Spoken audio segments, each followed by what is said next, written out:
In medias res. C'est de cette façon que j'envisage mes vidéos sur les curiosités des langues anciennes, le latin et le grec ancien, et leurs influences sur d'autres langues telles que le français, l'anglais ou l'espagnol. Qu'est-ce que in medias res? Cette expression désigne en littérature un procédé qui consiste à commencer un récit ou une pièce de théâtre, par exemple, au cœur de l'intrigue, au cœur de l'action.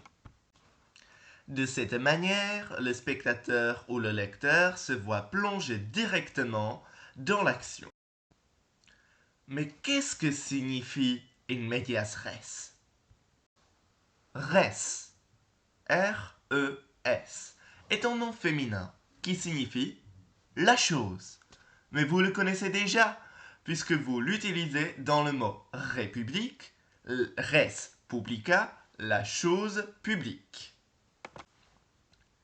Medias est une forme du mot medius, que vous retrouvez en français dans les mots tels que l'intermédiaire, médiocre, la médiane, le médiateur, la médiatrice, et qui signifie donc le milieu ou moyen, moyenne. Ces deux noms suivent la préposition in, qui a donné la préposition éponyme en anglais. Mais en latin, elle peut indiquer deux choses. D'une part, si elle est suivie de ce qu'on appelle en latin l'ablatif, elle signifie ou elle indique un lieu stable. On pourrait donc la traduire en anglais comme in. D'autre part, si cette préposition est suivie de ce que l'on appelle l'accusatif, elle indique un mouvement en direction de quelque chose. On la traduira donc en anglais comme to, into. C'est le cas ici, dans cette expression, puisque le récit ou bien la pièce de théâtre est mise au milieu des choses. In medias res signifie donc au milieu des choses. Littéralement, en direction des choses moyennes, du milieu.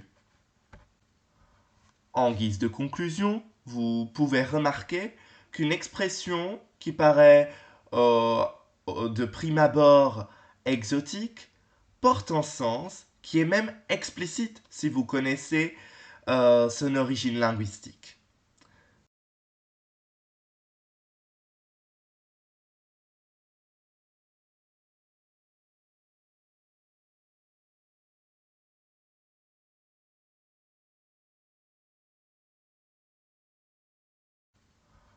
En guise de conclusion, vous pouvez remarquer qu'une expression qui paraît de prime abord exotique porte un sens qui est même explicite si vous connaissez son origine linguistique.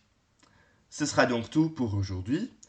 Et à la fin de cette vidéo, je vous joins une liste des mots dérivés de medius et de res en français et en anglais, en espagnol et dans d'autres langues.